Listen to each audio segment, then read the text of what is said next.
Hello, YouTube, and welcome to another weekly randomizer. I don't know what the mission is. Now I do is exterminate assault rifle only. Well, that makes that easy enough. Well, whatever we pull off the randomizer, if it's a legal loadout, I'll just be talking about the assault rifle. We'll see, though.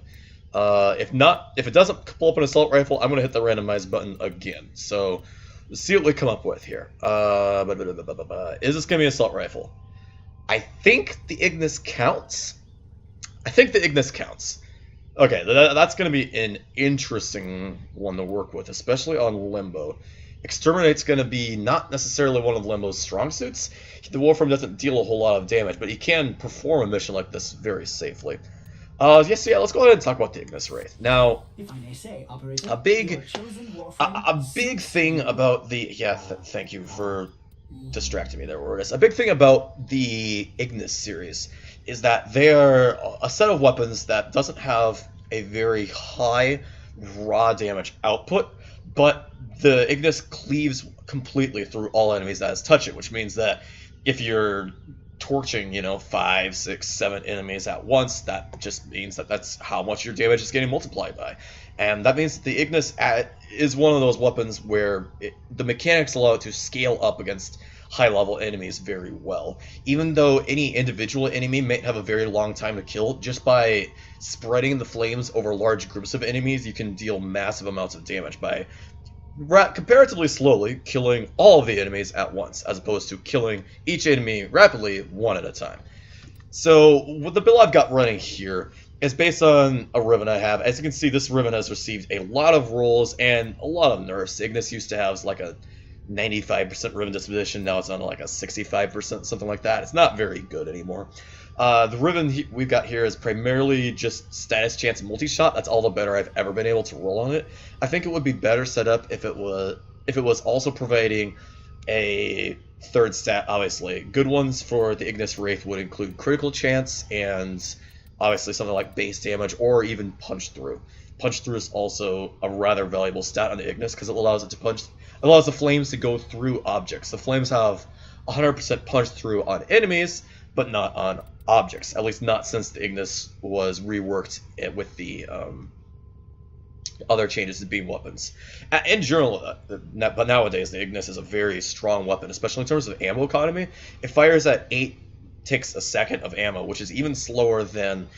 It's 50% slower fire rate than even your average...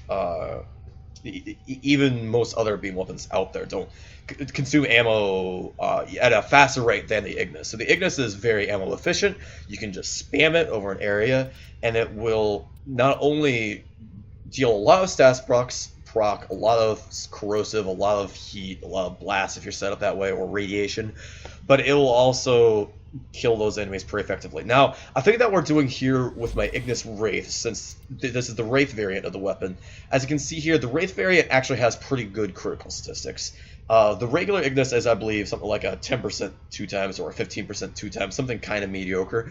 But the Ignis Wraith is 17% and 2.5 times, and that slightly increased critical multiplier makes a big difference, because that's giving us the extra little bit of critical damage that we need for this weapon to really go over the top with a crit build or a semi-crit build. Also, I want to point out this infected clip here. That could very easily swap into a mod like Vigilante Armaments or a mod like Hammershot, if you can get a mod like Hammershot to fit. Obviously, I've got it polarized wrong there. And I think this is just a polarity that I threw in a while back. Now, other mods that you might consider on this would also be Firestorm to increase the blast radius of the shots. Obviously, that's going to, in the case of the Ignis, Firestorm will increase the width of the cone of fire, whereas Sinister Reach, the beam range, increases the length of the cone of fire. So if you take both, you're increasing the size of the cone of flame considerably. If you combine that with something like Shred, for example, to give it punch through, and a little more fire rate is always reasonable on a beam weapon. that kind of scenario allows this weapon to cleave through enemies, cleave through objects. Very good setup for doing things like opening up large quantities of boxes, actually, on a map if you're looking for objects floating around. Obviously, this is a non-crit build I have set up here. It's just, this is more the kind of build you want it to run on the regular Ignis. The Ignis Wraith specifically has better critical stats, so it's really beneficial to actually include the Point Strike Vital Sense. And again, like I said, I don't know what that is. But yeah, again, like I said, the better way to have a Riven on this, my Riven, I'm just at so many rolls, I've given up on getting a better setup on this. The better Riven would be something like along the lines of multi-shot and critical chance, or some punch through in addition to things like status chance multi-shot. You definitely want to give it extra base damage just because the weapon's base damage output is kind of minimal. It's just very good at cleaving through lots of enemies. And Limbo is one of the frames that's good at grouping lots of enemies together. I've shown off this build before. Again, I think Natural Talent is easily swappable for Cataclysm Continuum on this build. I waffle between these two mods for very constantly.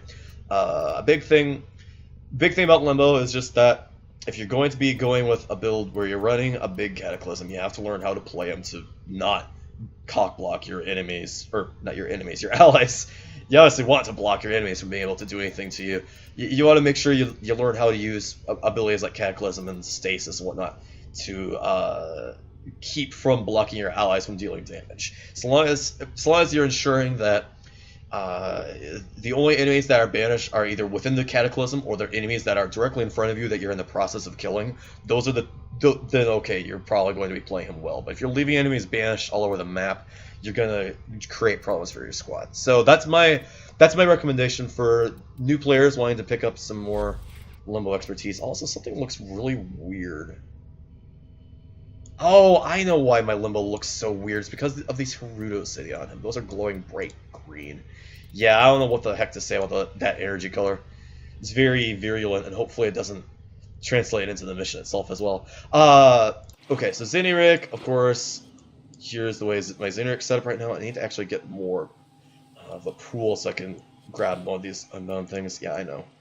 I think I've got another unbound coming up pretty soon as well, so we'll see how that goes. Oh, here's a big one. I did actually change the build on my cat. I was running something along the lines of this. This build I was running, except with, I believe, the sharpened claws in place of the bite here. But I was running my cat with a Hunter Recovery Maul build, and I decided that by adding in some healing arcanes on my operator, I was able to get away with not running the sustain mod, the Hunter Recovery, on the animal, which meant that I could remove all the damage mods and open up more slots for utility and for defensive mods. So a big thing that I'm looking at here is I'm trying to decide exactly how I end up formatting this sucker, because I'm working with Tech Assault. I would really prefer that to be a copy of Link Shields for pure survivability, but Tech Assault is pretty good too at keeping cats alive. The 60% chance to not die when they would die is pretty excellent, actually. It's very similar to Quick Thinking. Then I've also slotted in Tech Enhance for the bonus duration, since a big reason why you want your Semitic Kavat is you want to have the charm buffs, and the charm buffs are going to extend in duration when you're using the enhanced mods. That's always nice. At least I think they do. I've been noticing some glitches with the performance on that occasionally, but we'll see. We'll see whether that stays on the bill eventually or not.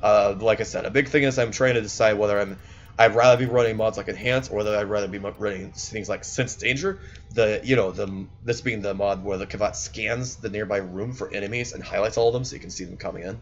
That mod's also pretty good in my estimation. And when you're not running obviously, if you feel like you need your companion to be healing you, every Warframe needs to have a strategy to be getting health back. And right now, if I was to show that strategy off, it's that I've gotten into Operator Arcanes and things, and I've gotten myself into a full set of Magus Elevate here, which is the arcane that causes you to restore health on transferring back and forth. And I'm finding that with that going, I don't really need my companion to restore health or my melee weapon to restore health. So I've been taking Life Strike off of my things. For example, apparently this Haruto doesn't have Life Strike on it anymore. That's actually a pretty good Haruto build. but we're going to ignore that for now. I've been taking life strike off of things. I've been taking Medi Ray off of things. I've been taking the Hunter recovery off of things, and it's been working out okay for me. So this is the build I would go with if you feel like you don't need your Kavat to be healing you. If you feel like you do need your Kavat to be healing, if you're playing like an Inaros or something that just needs massive quantities of HP, then I would set up the build more like this. Either way, you still have the really important mods, the Animal Instinct and the Fetch, so that you can find resources and get resources whenever you need them in game, and then everything else is just the two basic precepts in the defensive/offensive mods at that point. We're gonna play it with this build here. This will cause the Kavat to deal practically no damage as compared to a giant amount of damage. The Kavat, and this build is dealing 1,000 or so damage with its usual claw swipes. This one's only dealing 80. But that's the way this is going to be. So we're going to go ahead and run with the Limbo here. We're going to run with Cataclysm to group enemies up and make sure that the Ignis can actually cleave through, damage all of them. And I shall show off my Ignis Wraith build. It'll be fantastic. Hopefully we won't run out of ammo either. Like I said, the new Ignis has massive ammo efficiency. Also, I'm a little bit worried that this is going to end up being a sentient fight. A big problem with sentient fights is that, yeah, it's just going to be that there's not any way to, there's not going to be any way for me to get external damage sources, because I don't know if it's going to let me summon my Archwing gun, since it's one type of weapon only. That's the only other thing I can think of other than the operator weapon, which is, you know, obviously always viable, but not really the best option. Going to Cataclysm these fellows, not really worried about it. I don't really think I'm going to spend energy surging. I just want to get my pool max out as fast as possible. Okay, fine, we'll surge.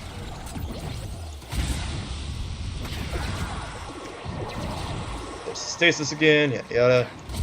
Generally, we're just trying to keep 100% uptime of stasis whenever possible. That man out of there. Okay, we'll drop the Cataclysm. I don't remember whether... No, this has to be natural talent, right? Yeah, with that casting speed on stasis, that has to be natural talent. And with that casting speed on Cataclysm too. Again, I won't be surging so much if this was a multiplayer mission. In a multiplayer mission, I try to use Surge very sparingly, only in times when it's okay to leave enemies sitting around, because nobody's going to be in the room after a little bit anyway. We can get maybe a couple more of these, and drop stasis, move the Cataclysm. Big thing we just want to do here with the Limbo is, Limbo doesn't necessarily have a better strategy to clear this other than just point enemies in place and shooting him with the Ignis. That's what we're doing. Not particularly engaging gameplay, but I mean, what can you do? Oh, that man went to the roof off of the surge. That's the kind of example that I'm talking about here. We always want to make sure that your squad mates aren't having to deal with that, because unlike your squad mates, unlike you, your squad mates can't just jump into the rift back and forth to deal with that sort of scenario. Oh, I completed some random challenge from Nora. Yay. I've actually stopped really participating in Nightwave. There aren't really any rewards worth having now that it's been, now that I've gotten to the max level. The extra credits just aren't worth it. Or the extra wolf creds or whatever they're called, I forget. That was a big hit off that Cataclysm, holy cow. Yeah, as you can see here, the Ignis deals... Even against these level 50 enemies, the Ignis isn't one-shotting them. Occasionally, single ticks of crits are able to deal one-shot damage like that right there. But as you can see, the crits are only ticking for maybe a couple thousand each, which is good, but not great. You know, but the big thing is just that the Ignis has a lot of damage amplification just because of how many enemies it hits at once. Just the practicality of the weapon is what makes it viable. It's not necessarily going to be a good weapon for hunting anything that's a boss enemy, no eidolons, no profit takers, none of that really. But you're gonna do, it's gonna be very good for clearing trash enemies. I also find that this is my go-to weapon specifically for arbitrations. That's the name of the game though. I find that Ignis to be my go-to weapon for arbitrations specifically because There's where that was. Specifically because it's a very useful weapon for bringing down the little arbitration drones. The arbitration drones being what's making the other enemies invulnerable, right? And so when you're torching a giant squad of enemies that are all invulnerable, it's very easy for them to, well, or if you're not just using an AoE weapon like the Ignis, it's very easy for the enemies to be blocking shots aimed at the drones. But with the Ignis being able to cleave through giant squads of enemies with no problem, well, you can just shoot at whatever happens to be in front of your face. Perfect. Not have done that better if I tried. He went into the, oh, Nullifier decided he doesn't like the looks of my bubble, that's okay. Yeah, we managed to get into the rift off of the Cataclysm cast right as the outside the rift fire wave came in there. It's pretty nice. As you can see too, with Xeneric ticking, even though we're not playing high power efficiency on the Limbo, we're just going streamline and some duration. This is not a difficult build to keep power up on, even though we're spamming Cataclysms like nobody's business right now. Hiya! Hey, it's another man with an Ignis, sir. I see you understand the finer things in life. Is the Manic gonna actually stay in place, or is she gonna keep on going into invulnerability frames? Be frozen in those. I actually probably am going to end up dropping stasis pretty often just to let the Manic move around. Let's move the Cataclysm over here. Search the enemies again because some of them dropped out of stasis when I moved the Cataclysm. And we have a bunch of enemies over here, including a Nullifier that's purging everybody out of the rift. Because as you can see, the Nullifier's bubble of stupidity transcends space and time. Alright, well, it looks like we're not running into any sentience, so that's good at least. We're slowing the Manic move itself around, you know. Hello? Out of curiosity, to answer the question that I brought up a minute ago, can I actually summon an Archwing gun? Let's find out. Nope, you cannot summon an Archwing gun if you have limited weapons. That was what I suspected. I just thought I'd check it. Oh, there's a Nullifier around here somewhere. It kept me from... No, there isn't. I just couldn't see the boundary of the bubble. How interesting. Well, we're almost there. Oh, there's that Manic. Hiya, Manic. Where are you at, babe? Look at this Manic off the map. Manics are one of those things that's very difficult for Limbo to kill, actually. Yeah, that was a combat.